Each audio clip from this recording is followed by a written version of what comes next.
Discuss करेंगे। और मेरा नाम मनोज है and I am from Agra team commando. तो थोड़ा सा प्रैक्टिकल और थोड़ा सा सर्किट सारा इलेक्ट्रिकल इंजीनियरिंग वगैरह रहेगी, तो प्लीज़ ध्यान से समझिएगा। और अगर कोई डाउट है तो आप एक बार नोट कर लीजिएगा। और मैं थैंक यू देना चाहता हूँ, I am very thankful to my uplines जिनसे मैंने ये सारी चीज़ें। हम लोग डेमो करते हैं और डेमो में ये सबसे बोलते हैं, वो एक दिखाते हैं चार्ट के -50 kilowatt and all everything will show. तो आज उसको थोड़ा सा डीपली समझने की कोशिश करेंगे कि हमारे बॉडी में कुछ इलेक्ट्रॉन्स, कुछ वोल्टेज फ्लो करता है। जैसे इलेक्ट्रिकल सर्किट में वोल्टेज फ्लो होता है, वैसे हमारे बॉडी में भी होता है। इसका रियल टाइम एग्जांपल अगर मैं बोलूं कि जैसे अगर आप मीटिंग में बैठे रहेंगे तो कुछ देर बाद या कुछ घंटों बाद आप एग्जॉस्ट फील करना शुरू करेंगे, लगेगा बैटरी डाउन हो गई, राइट। तो इसका मतलब ये है कि हमारे बॉडी का वोल्टेज कहीं ना कहीं डाउन हो रहा है, राइट। जैसे हमें कई बार ये भी लगता है कि हमने खाना खाया और खाना खाने के बाद उल्टा हमें एनर्जी आना चाहिए, एनर्जी डिप्लीट होना शुरू हो जाती है। ऐसा होता है क्या? होता है। अग्री करते हो? तो कहीं ना कहीं प्रॉब्लम है, या तो खाने में या तो बॉडी में। या तो हम एक ऐसा खाना खा रहे हैं जिससे हमारी बॉडी में से जो इलेक्ट्रॉन्स है वो ड्रेन हो रहे हैं, वो इलेक्ट्रॉन्स हमें मिल नहीं रहे वहां से। इंस्टेड ऑफ दैट हमारी बॉडी को प्रोवाइड करने पड़ रहे हैं उस डाइजेस्ट खाने को डाइजेस्ट करने के लिए। तो वो सारी चीजें आगे डिस्कस करेंगे। तो हीलिंग इज अ वोल्टेज। तो ये इलेक्ट्रिक सर्किट आप देख पा रहे हैं, इसमें वोल्ट मीटर, अमीटर और कुछ थोड़ा लाइट कम करो, लाइट कम करो। ठीक है, तो ये एक सर्किट है, ये लाइट ऑफ कर दीजिए। नहीं ये वाला लाइट पर है। ये सर्किट हमारे बॉडी में भी एग्जिस्ट करता है, राइट। कैसे करेगा ये आप देखिए। ठीक है अभी ठीक है। चला इस कंटिन्यू। ओके, तो आप देख पा रहे हैं कि ह्यूमन बॉडी जैसे resistance, capacitor, human electric circuit, जहां पे आप कुछ कैपेसिटर, कुछ सर्किट आप देख पा रहे हैं, तो ये ह्यूमन बॉडी में एग्जिस्ट करता है, राइट। क्योंकि जो चीज बाहर है वो अंदर भी है ना। वो अंदर के रेफरेंस से ही हमने बाहर सारा चीजें जनरेट किया हुआ है। तो आज आपको ये पता चलेगा कि हमारी बॉडी कितनी ज्यादा अमेजिंग है, राइट। कैसे हमारी बॉडी काम करती है, तो आगे चलिए। जैसे देखेंगे कि ये टॉर्च है जो आप देख पा रहे हो, सबसे पहले जिसमें बैटरीज लगी हुई है इन सीक्वेंस। ऐसे ही हमारी ह्यूमन बॉडी है, इसके अंदर भी बैटरीज है। यानी हमारे बॉडी में रिचार्जेबल बैटरीज है जो हमें खाने से या अलग अलग एक्सरसाइज से वो चार्ज होती है। जब इन बैटरीज में वोल्टेज का प्रॉब्लम हो जाता है या ये रिचार्जेबल नहीं हो पाती है, दैट इज द सिनेरियो कि हमारी बॉडी में प्रॉब्लम्स क्रिएट हो जाती है, राइट। वो जब हमारा सर्किट ब्रेक होता है, जैसे ये स्प्लिन मैरिडियनल सर्किट आप देख पा रहे हैं, तो ये कंप्लीट सर्किट है बॉडी का। आगे डिस्कस करेंगे। इस सर्किट में अगर कहीं भी कुछ प्रॉब्लम आती है तो it will lead to the problem, जो भी आजकल इतनी सारी इश्यूज हो रहे हैं। जैसे आप ये देख पाएंगे कि ये जो ये किडनी, स्प्लीन, हार्ट, लंग देख रहे हैं, ये सारे ऑर्गन्स एक ही बैटरी से कनेक्टेड है, यानी एक ही सर्किट से कनेक्टेड है। अगर इस सर्किट में कहीं पर भी प्रॉब्लम आई तो जो हमारे वोल्टेज फ्लो हो रहे हैं वो प्रॉपर्ली नहीं हो पाएंगे और वहीं से प्रॉब्लम होने शुरू हो जाएंगे। जैसे आप ये पहला वाला आप चार्ट देखिए, इसमें जितने भी ऑर्गन्स हैं वो किसी ना किसी चीज से कनेक्टेड है, कोई भी फ्री नहीं है ना। हर चीज का एक सर्किट है, बिना सर्किट में कोई भी ऑर्गन कनेक्ट नहीं है, राइट। अगर वो सर्किट ब्रेक होगा तो डेफिनेटली प्रॉब्लम होगी, राइट। आगे चलते हैं, ये देखिए, थोड़ा सा ध्यान से समझेंगे, थोड़ा सा टेक्निकल है कि ये राइट हैंड साइड वाला एक सर्किट लेते हैं जिसमें आप कुछ एक कैपेसिटर देख पा रहे हैं और एक रेजोनेंस कॉइल देख पा रहे हैं, राइट। और यहाँ पे एक वायरिंग भी है, राइट। तो ये सेम चीज हमारे बॉडी में भी एग्जिस्ट करती है। जैसे आप देखेंगे जो हमारे सॉलिड ऑर्गन्स हैं they act as a capacitor, वो एनर्जी को स्टोर करते हैं। और जो हमारे होलो ऑर्गन्स हैं they act as a inductor और रेजोनेंस कॉइल। जैसे अगर आप देखें इस सर्किट को तो ज्यादा क्लियर होगा। तो जितने भी होलो ऑर्गन्स हैं वो act as a resonance circuit. और जो हमारे दांत हैं वो क्या एक्ट करते हैं? स्विच, जो हमारे सर्किट को कंप्लीट कर रहा है। तो सबसे ज्यादा प्रॉब्लम बॉडी में कहां होती है? Dental infection. दांतों की वजह से सबसे ज्यादा बीमारियां, unfortunately we don't know that thing, तो हमें पता नहीं। तो अगर दांतों में कुछ प्रॉब्लम होगी तो वो सर्किट ब्रेक होगा। ये सर्किट आप नीचे आएगा सॉलिड ऑर्गन से। सॉलिड ऑर्गन जैसे किडनी है ना, इट इज अ लिवर। तो ये सारे सॉलिड ऑर्गन को capacitor as a capacitor act करते हैं। और ये क्या है? वर्सेस बैटरी जो रिचार्ज होती है। तो इसको वापस से जाएंगे तो देखेंगे। तो ये हॉलो ऑर्गन्स है, जो हमारे इंटेस्टाइन हुआ, हमारे ब्लैडर्स हुआ, ये हमें एक रेजोनेंस सर्किट प्रोवाइड कर रहे हैं। और आप एक फेशिया देख पा रहे हैं जो हमारा एज अ सर्किट यानी वायर की तरह एक्ट कर रहा है हमारे बॉडी में, जिससे हमारे इलेक्ट्रॉन्स फ्लो होते हैं। ठीक है सर, आगे चलते हैं। ये देखिए, ये जो सर्किट है इसका पूरा रिजेम्बलेंस है इस सर्किट से। देखिए ऊपर से आप देखिए लार्ज इंटेस्टाइन, और ये आपका स्टमक, और ये आपका ब्लडर, राइट। तो ये सारे क्या है, ये हॉलो ऑर्गन्स हैं, ये सब खाली है अंदर से। Hollow means they are empty from inside. और जो सॉलिड ऑर्गन्स है जैसे हार्ट हुआ, लंग हुआ, आपका किडनीज हुआ, ये एक बैटरी पैक से कनेक्टेड है। यानी हमारी बॉडी सारे किसी न किसी बैटरी पैक से कनेक्टेड है। अगर यहाँ पे कुछ प्रॉब्लम होगा तो पूरे सर्किट में प्रॉब्लम होगा। ठीक है, आगे चलते हैं। देखिए there is a main cable that goes around the body. दो केबल हैं बॉडी में, फ्रंट एंड बैक, जहां से पूरा इलेक्ट्रिसिटी सप्लाई होता है हमारे बॉडी में। तो आगे भी है और पीछे भी है, राइट। वो हम जब बॉडी को देखेंगे तब हमें पता चलेगा। हीलिंग इज वोल्टेज, ये बात सच है, दैट्स प्रीटी ट्रू। जो हमारे सेल्स हैं they are constantly wearing out, यानी वो मर रहे हैं वापस से बन रहे हैं, मर रहे हैं वापस से बन रहे हैं, जिसका एक कैलकुलेशन है। जैसे आप देखेंगे मैकुला ऑफ आई, वो हर 48 घंटे में वापस बन जाता है, राइट। 48 आवर्स में वापस क्रिएट हो जाता है। The lining of intestine replace every 3 days, हर 3 दिन में वो रिप्लेस हो जाता है। यानी कुछ टाइम के बाद हम नए इंसान होते हैं, हमारी पूरी बॉडी के ऑर्गन चेंज हो जाते हैं। जैसे skin replace by every 6 weeks, यानी 6 हफ्तों में हमारी स्किन रिप्लेस हो जाती है।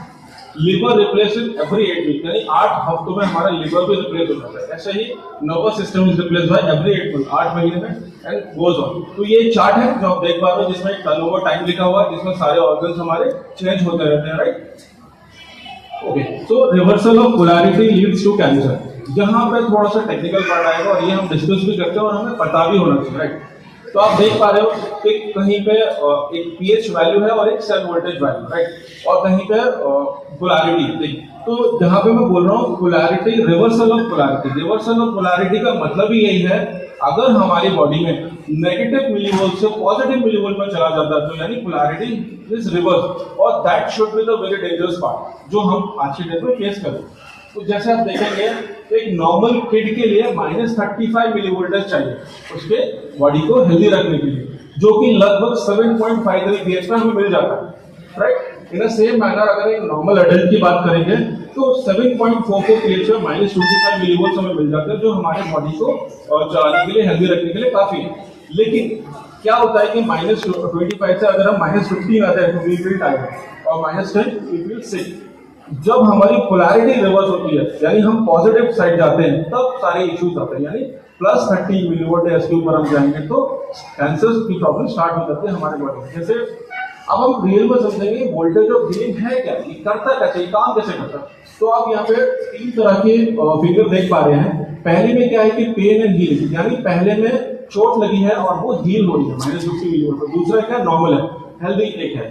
और तीसरा क्या है, तो वहां पे -50 मिलीवोल्ट अवेलेबल नहीं है, इसलिए वो हील नहीं हो पा रही। तो समझेंगे इसको थोड़ा सा कि जो नॉर्मल थर्म है रनिंग एट -75, जो नॉर्मल थर्म है वहां कोई प्रॉब्लम नहीं है, तो -25 मिलीवोल्ट पर रन कर रहा है, एज यूजुअल जैसे हेल्दी बॉडी में करना चाहिए। लेकिन जैसे ही हमारे बॉडी में चोट लगती है, हमारे हाथ में जैसे हैमर, मैंने हथौड़ा मारा अपनी उंगली में, तो क्या होगा, ऑल ऑफ सडन क्या होगा, हमारा जो उंगली है वो स्वेल हो जाएगा, प्लस वहां पे थोड़ा सा गर्म हो जाएगा। लेकिन एक और चीज होगी, वहां पे पल्सेटिंग पेन होगा, यानी पेन जो होगा ना वो रुक रुक के आएगा, वो एकदम ऑल ऑफ सडन पेन आपके पास नहीं आएगा। ये साइन है कि आपके बॉडी में -50 मिलीवोल्ट फ्लो हो रहे हैं। जिसकी चोट में -50 मिलीवोल्ट फ्लो नहीं होंगे, वहां पे कांस्टेंट पेन होगा, वहां पे पल्सेटिंग पेन नहीं होगा। समझ रहे हैं, कनेक्ट कर पा रहे हैं आप देखो, जब कभी चोट लगती है तो वो पल्सेटिंग पेन होता है, रुक रुक के आता है। इट शोज कि आपके बॉडी में -50 मिलीवोल्ट फ्लो हो रहे हैं। और जैसे ही वो चोट लगेगा तो क्या होगा, -50 मिलीवोल्ट को वेसल क्या करेगी, वो डायलेट करने की कोशिश करेगी उस जगह को, स्टोर को, और वहां पे रॉ मटेरियल भेजेगी, जैसे प्रोटीन, कार्बोहाइड्रेट, फैट, विटामिन, जो उसको हील करना शुरू कर देगा तुरंत, राइट। आगे चलेंगे, but the problem occurs when we running out of the voltage, अगर हम वोल्टेज से, हमारे बॉडी में वोल्टेज ही नहीं है जहाँ पे हीलिंग होगी, तब रियल प्रॉब्लम शुरू होगी। तो क्या होगा कि ऑलरेडी हमारे बॉडी में वोल्टेज कम है, अब ये -50 को छोड़िए -10 पे आ गए, यानी वोल्टेज और डिक्रीज होगा। जिससे क्या होगा कि अब हम क्रोनिक सिचुएशन में आ जाएंगे। क्रोनिक सिचुएशन वो सिचुएशन होती है जहां पे आपकी बीमारी कभी हील ही नहीं होती, और हम बोलते हैं कि हमें 20 साल से यह प्रॉब्लम है, हमें 30 साल से यह प्रॉब्लम है, हमने सारा इलाज कर लिया, सब कुछ करा लिया, लेकिन ये चीज सही नहीं होती है। तो वो सही होगी कैसे? क्योंकि सही होने के लिए -50 मिलीवोल्ट चाहिए जो हमारे बॉडी में नहीं है। ठीक है, now healing after with new sales. Healing तभी होगी जब नए सेल्स बनेंगे, और नए सेल्स तभी बनेंगे जब बॉडी में -50 मिलीवोल्ट जाएगा। तो 10 से क्रोनिक डिजीज जो भी है वो हमेशा लो वोल्टेज की वजह से हमारे बॉडी में वो लो वोल्टेज है, जिसके लिए आप कोई भी मेडिकेशन ले लीजिए, कोई भी आप सर्जरी करा लीजिए, लेकिन वो सही तभी होगी जब हमारे बॉडी में -50 मिलीवोल्ट फ्लो होंगे। And that is a very important thing जो हम अपने कस्टमर्स को बता सकते हैं, क्योंकि हम दुनिया में सारी चीजें कर रहे हैं लेकिन इस पर हमारा फोकस नहीं है। तो देखेंगे तो बेस्ट पार्ट क्या है हमारे पास, we have the gangrene motor, और अच्छी खासी वर्क भी हमें मिल रही है गैंग्रीन मोटर से। तो ये चीज हम समझ सकते हैं और लोगों को समझा सकते हैं कि वोल्टेज कितना इंपॉर्टेंट है हमारे बॉडी में। और ये बहुत अच्छी बात है कि हमारे पास कुछ ऐसी चीज है जहां से हम बॉडी को वोल्टेज प्रोवाइड कर सकते हैं। ठीक है, how to check our body has voltage. हम कैसे चेक करेंगे हमारे बॉडी में वोल्टेज है कि नहीं? तो पेन क्या है? पेन हमारे बॉडी का सिम्टम है जो हमें बताएगा कि हमारे बॉडी में वोल्टेज सही है कि नहीं है, राइट? तो पल्सेटिंग, जैसे मैंने आपको बताया, अगर हमारे बॉडी में पल्सेटिंग पेन है, इट मींस हमारे बॉडी में वोल्टेज है, -50 मिलीवोल्ट है। अगर नहीं है, कंटिन्यूअस पेन है, तो मतलब बॉडी में वोल्टेज इज लैकिंग समवेयर। तो how to get pulsating pain, या हमें -50 मिलीवोल्ट कैसे मिलेगा? तो we have a gangrene water, तो change your water, change your voltage. तो अपना पानी चेंज करिए और अपना वोल्टेज चेंज करिए, इससे क्या होगा कि जो प्रॉब्लम बॉडी में हो रही है वो खत्म हो जाएगी। क्योंकि बहुत बारी ये होता है कि हम चली जा रही है प्रॉब्लम, लेकिन हम उसका रियल कॉज ही नहीं मिल रहा हमको कि क्या रियल कॉज है, राइट? तो वो हमारा ये वोल्टेज भी हो सकता है, राइट? तो देखेंगे अब एक बहुत इंपॉर्टेंट कनेक्शन है ऑक्सीजन और वोल्टेज का, जो हमें डेफिनेटली समझ में आना चाहिए और समझना चाहिए। देखिए यहाँ पे पिक्चर में आप देख पा रहे हो क्या हो रहा है कि वो एक स्ट्रॉ लेके पानी के अंदर ऑक्सीजन को ब्लो करने की कोशिश कर रहा है। ठीक है, क्लियर है? तो क्या होगा, जो भी ऑक्सीजन ब्लो हुई है हमारे पानी में, वो कितनी पानी में रुकेगी और कितना पानी से बाहर आ जाएगी, वो डिपेंड करेगा हमारे पानी के वोल्टेज पर, कि हमारे पानी में कितना वोल्टेज है।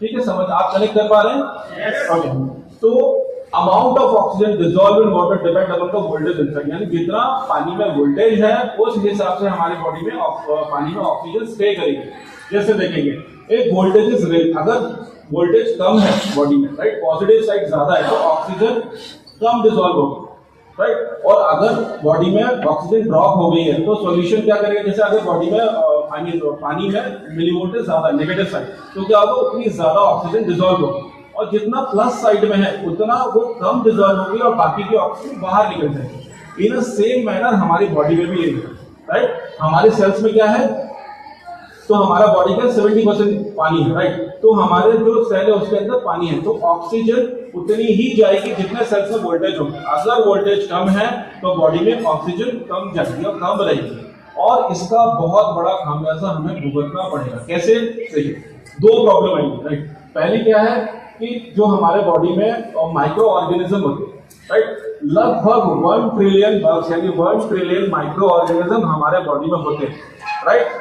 और due to the presence of oxygen these micro organism are suppressed और इनएक्टिव स्टेट। ये इतने माइक्रो ऑर्गेनिज्म हमारे बॉडी में इनएक्टिव स्टेट में पड़े रहते हैं क्योंकि ऑक्सीजन की वैल्यू सही है, लेकिन जब बॉडी में ऑक्सीजन की वैल्यू कम होती है तो ये जिंदा हो जाते हैं या फिर ये वापस एक्टिव स्टेट में आना शुरू हो जाते हैं।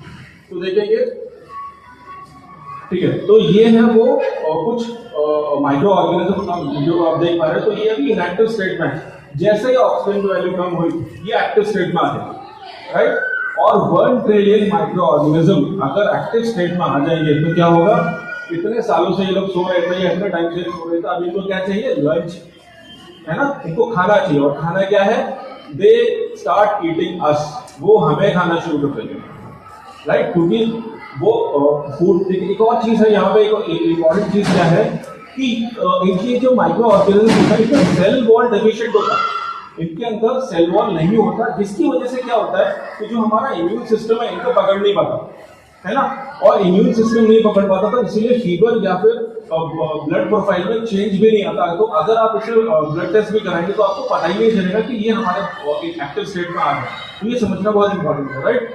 तो ये हमें खाना शुरू कर दिया, और अगर इन्होंने हमें खाना शुरू कर दिया तो बॉडी में प्रॉब्लम जनरेट होना शुरू हो जाएगी, राइट? तो हमारे पास दो ऑप्शन है। फर्स्ट ऑप्शन है कि लेट देम ईट, उनको खाने दो और उनको चलने दो जैसा भी चलता है। दूसरा ऑप्शन है कि इंक्रीज योर ऑक्सीजन लेवल, तो ऑक्सीजन लेवल कैसे बढ़ाएंगे हम? तो again we have option change your water, change your oxygen level, right? पहले था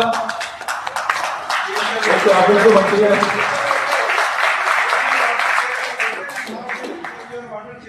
एग्जैक्टली। तो पहले था change your water, change your voltage, now change your water, change your oxygen level. तो ऑक्सीजन लेवल बढ़ेगा, वोल्टेज बढ़ेगा, तो बॉडी में प्रॉब्लम्स कम होंगी आगे चलकर। अब एक बहुत कॉमन क्वेश्चन है और हम हर रोज फेस भी करते हैं कि does alkaline water neutralize stomach acid? मुझे लगता नहीं कि जिसने डेमो दिया होगा वो इस क्वेश्चन के अक्रॉस नहीं आया होगा। सारे लोग आए हैं? तो आपको इसका लॉजिकल आंसर पता है? लॉजिकल मतलब ये कैसा है? चलिए, जिसको पता है इट इज वेरी गुड, जिसको नहीं पता एक बार डिस्कस कर लेते हैं। तो क्या होता है कि जब भी हम कोई खाना खाते हैं, कुछ भी खाते हैं, whether it is acidic, whether it is alkaline, तो क्या करता है हमारा जो स्टमक है वो हमारे स्टमक के पीएच को 2.2 पीएच पे लाने की कोशिश करता है, क्योंकि स्टमक में क्या है? HCl है, हाइड्रोक्लोरिक एसिड, तो जिससे हमारा खाना डाइजेस्ट होता है। तो क्या होता है कि जब हम कुछ भी चीज खाते हैं तो हमारा जो स्टमक है वो HCl रिलीज करता है, उसको 2 पीएच पे लेके आता है, जिसके लिए एक रिएक्शन फॉलो होती है। आप देख पा रहे हैं NaCl plus H2O plus CO2, और उसके जो दूसरी साइड है वहां पे क्या प्रोड्यूस होता है? HCl और सोडियम बाइकार्बोनेट। सोडियम बाइकार्बोनेट को ध्यान से समझ लीजिए, ये इंपॉर्टेंट पार्ट, राइट? कैसे? जो सोडियम बाइकार्बोनेट है ये क्या है? एक बफर है, और बफर क्या है? ये इलेक्ट्रॉन डोनर है, बहुत इंपॉर्टेंट पार्ट है हमारे लाइफ का। तो क्या होता है? बफर वो सॉल्यूशन होता है जो हमारे पीएच को रेजिस्ट करता है, पीएच को चेंज नहीं होने देता, राइट? तो समझिए, जैसे ही हमने खाना खाया तो क्या हुआ कि बॉडी ने HCl को प्रोड्यूस किया, है ना? जैसे हमने एल्कलाइन चीजें ली, समझना सर बहुत इंपॉर्टेंट है, कि हमारा जो सोडियम बाइकार्बोनेट है वो इलेक्ट्रॉन डोनर है। तो हमने जैसे एल्कलाइन चीजें ली, तो लोग हमें क्या बोलते हैं कि भैया अगर आपने एल्कलाइन पिला दिया पानी तो क्या होगा कि हमारे स्टमक में तो एसिड है और वो डाइल्यूट, वो न्यूट्रलाइज करते हुए खाना डाइजेस्ट नहीं होगा। लेकिन ऐसा नहीं होता, क्योंकि बीच में बफर है, राइट? तो ये बफर क्या करता है? जैसे आपने एल्कलाइन चीजें ली, समझना, जैसे आपने एल्कलाइन ली तो वो एसिडिक से बहुत दूर है, राइट? तो वो क्या होगा कि जब हमारे पेट को HCl प्रोड्यूस करेगा तो हमें ज्यादा HCl प्रोड्यूस करना पड़ेगा एज कम्पेयर टू एसिडिक जो हमने लिया है। तो ज्यादा अगर HCl प्रोड्यूस होगा तो उसके साथ ज्यादा सोडियम बाइकार्बोनेट भी प्रोड्यूस होगा, जो कि क्या है? इलेक्ट्रॉन डोनर है, एल्कलाइन। तो जिससे क्या होगा कि हमारे ब्लड में ज्यादा एल्कलिनिटी जनरेट होगी, जिससे डाइजेशन खराब नहीं उल्टा अच्छा हो जाएगा। तो दिस इज द रिएक्शन। लेकिन ये गड़बड़ कहाँ होती है? गड़बड़ ये होती है कि जब हम कोई चीज एसिडिक लेना शुरू कर देते हैं, whether it is acidic water और चाहे वो ड्रिंक्स हो। तो जैसे कार्बोनेटेड ड्रिंक या कोल्ड ड्रिंक की अगर बात करें तो वो ऑलरेडी 2.5 pH पे है, राइट? ऑलरेडी 2.5 pH पे है, और उनको 2 pH पे वापस लाने के लिए बहुत कम सोडियम बाइकार्बोनेट जनरेट होना है। इससे क्या होगा कि एसिड की मात्रा ज्यादा रहेगी as compare to sodium bicarbonate in our blood. तो हमारा जो एसिड है, अब ये क्या होगा? खाना डाइजेस्ट होने के बाद जाएगा स्मॉल इंटेस्टाइन, और small intestine can not cope up with acidic stuff. तो क्या करना पड़ेगा? वो अपने पैनक्रियास से एक सोडियम बाइकार्बोनेट जनरेट करेगा, तो वो वहां से न्यूट्रलाइज हो जाएगा। लेकिन प्रॉब्लम क्या हुई? प्रॉब्लम ये हुई कि जो एसिड था वो हमारे ब्लड में चला गया, और ब्लड में चला गया तो वो हमारे इलेक्ट्रॉन्स को छीनना शुरू कर देगा, स्टील करना शुरू कर देगा, यहाँ से प्रॉब्लम होना शुरू हो जाएगी। ठीक है सर? ओके, तो देखिए ये समझना बहुत इंपॉर्टेंट है कि इलेक्ट्रॉन स्टीलर और इलेक्ट्रॉन डोनर क्या चीज, राइट? तो देखेंगे जो इलेक्ट्रॉन स्टीलर है वो हमें डैमेज करते हैं हमारे बॉडी में, राइट? और उनका जो पीएच होता है वो 0 से लेके 6.99 तक होता है, यानी acidic stuffs are electron stealer basically. Pole ये नेगेटिव पोल, ये डिस्ट्रक्टिव है, ये कंस्ट्रक्टिव है, ये मींस लेफ्ट मींस राइट। ठीक है सर? आगे ओके, तो अब एक बहुत सा एक कॉमन तरीका है जहां से हमारे बॉडी के इलेक्ट्रॉन स्टील हो रहे हैं, राइट? जैसे एसिडिक वाटर या टैप वाटर या क्लोरीनेटेड वाटर या फ्लोराइड या मोस्ट बॉटल वाटर, ये क्या कर रहे हैं? ये सब हमारे बॉडी में से जाके इलेक्ट्रॉन्स चोरी कर रहे हैं, यानी इलेक्ट्रॉन्स को कम कर रहे हैं हमारे बॉडी में से, राइट? इससे क्या हो रहा है कि हमारे बॉडी में प्रॉब्लम्स होने शुरू हो रहे हैं। कार्बोनेटेड बेवरेजेस जैसे कोल्ड ड्रिंक और Frooti Maaza and all, right? उसके बाद कैफेनेटेड बेवरेजेस, कॉफी, टी, ये सब सारी चीजें। देखिए एक और चीज है टी के साथ क्या है कि जब हम एग्जॉस्ट हो जाते हैं तो हमें लगता है कि चाय पीने से वी फील एनर्जेटिक। ऐसा होता है सबके साथ एनर्जेटिक, लेकिन जबकि चाय में तो ऐसा कोई भी चीज है ही नहीं कि वो आपको इलेक्ट्रॉन डोनेट कर सके। तो ये वैसा होता है, इसका जो एग्जांपल मैं आपको दूं कि जैसे घोड़ा है, अगर हम घोड़े को बहुत लंबा दौड़ा रहे हैं तो वो टायर्ड हो गया, लेकिन फिर से हमने उसमें 2 लेश मार दिए, 2 हंटर मार दिए तो फिर से वो एनर्जेटिक हो गया, क्योंकि वो डर के हिसाब से। तो वैसे ही हमारे बॉडी में भी चाय पीने से क्या होता है, हमें लगता है कि वी आर एनर्जेटिक, लेकिन ऐसा है नहीं एक्चुअली, राइट? तो ये क्या है, अल्कोहलिक बेवरेजेस है, कुक्ड फूड है। We are made for raw material things, हम कच्चे खाने के लिए बने, लेकिन हम जितना भी प्रोसेस या फूड ले रहे हैं ये हमारे बॉडी में से इलेक्ट्रॉन को खींचते हैं। इसीलिए हमें क्या होता है, जब हम खाना खाते हैं तो हमें लगता है कि हमें थकान हो रही है, हमें सोना चाहिए, राइट। तो this is the basically reason. आप कच्चा खाएंगे कभी आपको नींद नहीं आती, राइट, क्योंकि वो आपकी बॉडी में इलेक्ट्रॉन्स को वापस ट्रांसफर करेंगे, राइट। अब देखिए एक बहुत इंपॉर्टेंट पॉइंट है यहाँ पे जो आपके कस्टमर पॉइंट ऑफ व्यू से बहुत अच्छा है। जैसे डॉक्टर्स, जब भी हम या कोई भी इंसान किसी दूसरे इंसान को टच करता है तो क्या होता है, इलेक्ट्रॉन का फ्लो होता है। और कहां से कहां होता है, higher electron to lower electron. जिसके बॉडी में ज्यादा होंगे वो ट्रांसफर हो जाएंगे, जिसके बॉडी में कम होंगे, राइट। और कुछ टाइम के बाद अगर वो कनेक्शन में रहते हैं तो वो इक्वल होंगे। तो ये डॉक्टर्स के साथ बहुत बड़ी प्रॉब्लम है, राइट, क्योंकि डॉक्टर्स का काम ही ये है कि every single time they have to touch the patient, right. जहां से क्या हो रहा है, पेशेंट के अंदर वो पेशेंट है, इसका मतलब ही यही है कि हम उनके बॉडी में इलेक्ट्रॉन्स कम है, राइट। तो जैसे ही उन्होंने टच किया डॉक्टर ने, तो क्या हुआ, डॉक्टर के जो पॉजिटिव इलेक्ट्रॉन्स थे वो पेशेंट में ट्रांसफर हो गए। और धीरे धीरे धीरे धीरे डॉक्टर्स बीमारी की तरफ जा रहे हैं और उनको पता ही नहीं चल रहा कि हो कैसे रहा है ना। जो डायबिटीज ट्रीट कर रहे हैं इटसेल्फ है डायबिटीज, जो हार्ट को ट्रीट कर रहे हैं तो उनको खुद का हार्ट अटैक तो ये सारी प्रॉब्लम्स है, राइट। तो उसका ये इंपॉर्टेंट फैक्टर ये है ना। अगर आप किसी डॉक्टर को बोलेंगे और ये समझाएंगे ना तो ये बहुत इंपॉर्टेंट फैक्टर है। मैंने कई मशीन आप उनको समझाइए कि सर आपके इलेक्ट्रॉन्स कैसे पूरे होंगे। इनफैक्ट आपको तो ज्यादा इलेक्ट्रॉन्स की जरूरत है क्योंकि आप इतने लोगों के टच में आ गए, है ना। तो उनको समझाइएगा। देखिए हग, व्हेन यू ट्रांसफर इलेक्ट्रॉन, जब हम किसी को हग करते हैं तो भी इलेक्ट्रॉन ट्रांसफर होते हैं। जैसे कोई पेरेंट्स हैं, they are holding a sick child, है ना, किसी बीमार बच्चे को पकड़ेंगे तो क्या होगा, हमेशा वो जो इलेक्ट्रॉन है वो ट्रांसफर होगा, पॉजिटिव टू नेगेटिव, ठीक है। मूविंग किया है, जैसे आपने देखा होगा एसी, फैन, एयर कंडीशनर, हमने एसी लगा के सोया रात में, लेकिन सुबह लगा कि मतलब फ्रेश फील नहीं हुआ, है ना। इतना अच्छा हमने 16 या 17 में लगाया ठंडक की, लेकिन फिर भी फ्रेश फील नहीं हुआ। और यही आपने कभी देखा होगा गांव में जाके कोई छत हो गया और 4 घंटे की ही नींद लिया, लेकिन फील हुआ कि सुबह जैसे पूरा नींद हो गया। तो इसका डिफरेंस क्या है कि ये जो एसी फैंस हैं ये सारे आपके इलेक्ट्रॉन स्टीलर है, ये आपके बॉडी से इलेक्ट्रॉन को चुरा है, और जो नेचुरल एयर है वो आपके इलेक्ट्रॉन को वापस आपके बॉडी में डाल रहा है, ठीक है सर। जैसे